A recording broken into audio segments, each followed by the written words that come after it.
Hello children, it's Mrs. Page here and I'm really excited because I'm going to be reading the next part of our school Peter Rabbit story. So I hope you're as excited as I am. And I've got a few friends that are going to help me read the story today. So would you like to meet them? So I have, who do you think this one is? Her name is Flopsy and she is Peter's friend in the story. So I'm going to put her over here so she can, perhaps here, so she can see the story. And the next one is another friend of Peter Rabbit's. I don't know if you've met him yet in the story. This one is called Jeremy Fisher. Can you guess what animal he is? I wonder if you can tell me in the comments box at the end. Okay, have a good look at him. He looks very friendly. I think he's excited about the story, so he can sit here. And last but not least, guess who I've got? It's Peter Rabbit. So, hello Peter. And I think he's very excited to hear the story today. Are you excited? Yes, he says he's very excited to share his story with you today. So we'll pop Peter here as well so we can see him as we're reading. Okay, so let's make a start. We're learning all about that Mr. McGregor, aren't we? Okay. Then don't pass me over, pleads McGregor. He won't let this go. Over all the chairman. That would be a gutsy call I would respect. True leadership. Thomas, now's not the time to think about work. Your great uncle has passed away. And that unfortunately means that somebody's died. Whom I never met. Am I to mourn every dead person with my last name? Says McGregor, childishly. This is not how he thought today would go. Take as much time as you want, said the general manager. I don't want time. I want the promotion. I deserve the promotion. I know this is a great blow to you and you have every right to be upset, but I'm begging you, just think of this as a temporary setback and don't do anything rash. So if you're saying don't do anything rash, it means don't do anything in a hurry. Okay, make a decision in a hurry. And my condolences, says the general manager, eager for the conversation to be over. There is little else to say, so the general manager shows Mr. McGregor out of her office. McGregor seems quite calm and collected as he makes his way back to his beloved toy department. The general manager peers out just to make sure everything is okay. Mr. McGregor nods politely at the customers and workers as he walks by. He looks back at the general manager and gestures. I'm fine. All good. Everything is fine.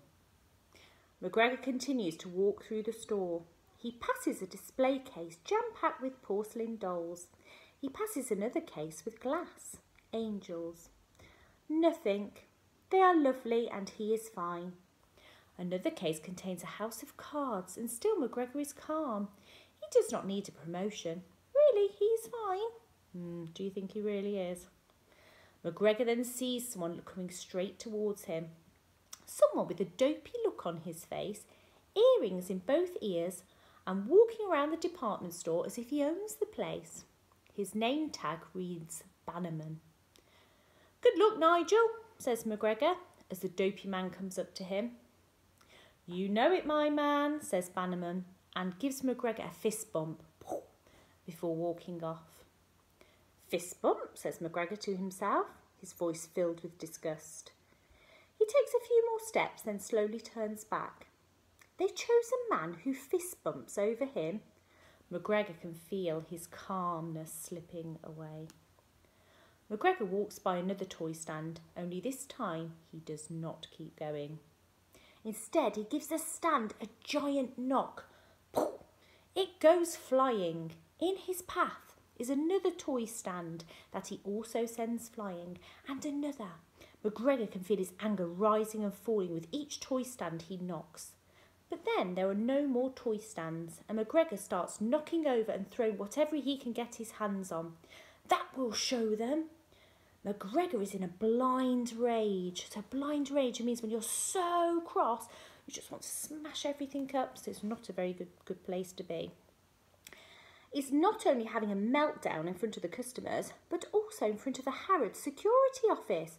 who have seen everything via the security cameras dotted throughout the store. The security guards manage to stop McGregor's rampage before he does too much damage. The security guards, accompanied by the general manager, lead a dazed McGregor out of the store. In his arms is a box full of all his personal belongings. This might actually be a blessing in disguise. Get a hobby, learn a language, get some dirt under your fingernails, get some perspective, says the general manager. You sound like every teacher, friend, employer, family member and vague acquaintance I've ever had, says McGregor, hardly realising what has just happened to his life. Might I suggest some time in the country? It's calming. It's serene. So serene means really peaceful and nice, offers the general manager, her voice full of concern for a once star employee.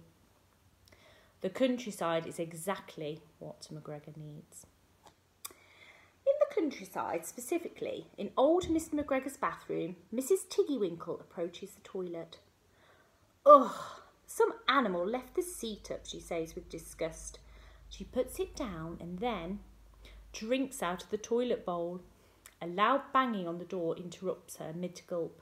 Hold on, occupied, she yells. Back at the party, the animals are still dancing and eating as fast as they can. Did you have a good time at the party, Peter? I bet you did. The fountain is filling with animals laughing while others slide down the banister before leaping onto and then off the chandelier. So chandelier is a big light that hangs down from the ceiling. The animals are performing an amazing dance routine led by Pigling Bland. Oh, I didn't even realise I could dance, says a very surprised Pigling Bland. Certainly didn't realise I knew all the same dance moves as everyone, says Jemima Puddle Duck. Welcome to the new world where anything is possible, says Peter, surveying his new grand manor. I can fly, yells Cottontail. She jumps off the balcony and then realises that actually she can't. Splat! Not everything, Cottontail, is better choices. We talked about this, says Peter, as he moves through the party like the host with the most. Good to see you. Thanks for coming. Oh, there's no rules. Help yourself to anything. It's all fair game. Mopsy is sitting on the couch with an excited Flopsy, who is hopping up and down to the music. There's Flopsy, look, she's hopping up and down to the music, having a great time. Oh, look at this pattern, it's stunning, says Mopsy. Come on, let's dance, says Flopsy. But Mopsy isn't listening. Oh, I'm going to make a dress out of it, says Mopsy. Great idea, but not now. Let's dance, says Flopsy, as she drags her sister onto the dance floor, just as Peter walks by. Peter, dance with us, says Flopsy. Oh, no, I'm not much of a dancer, says Peter, shaking his head. Come on, insists Mopsy. Peter can't really say no to his sisters, so he joins in a bit stiffly, but then something starts to happen. Whoa, what's going on? What's happening down there? I'm not even controlling this, says Peter, as he starts to burn up the dance floor. He's a great dancer. Look, so they're probably having a little dance, look, across the dance floor. Let's go get Mum and Dad, says Peter excitedly.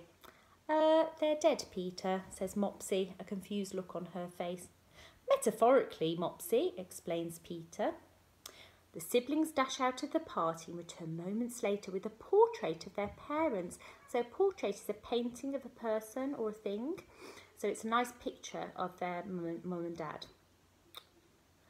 One that Bo has painted. Flopsy, Mopsy and Cottontail try to hang it up on the wall. Peter's instructions aren't helping. Higher, to the left, to the right, to the left, more, too far, lower, down, right, higher, upper, lower, down, up, left, middle, up. Oh, this is hard. The rabbits give up and leave the portrait where it is. Oh, that's perfect, says Peter to his sisters before turning back to the portrait of his mum and dad. He's gone now, guys. I just wish you were here to enjoy it. Then don't pass me over. Oh, I think that's it. Okay, I think that's the end of the chapter. So I wonder what will happen next. in the story. Very excited to see how the party ends. Okay, children, so it's lovely to see you. I hope you like meeting my little friends today, and I'm really excited to hear the next chapter tomorrow. Take care, bye-bye.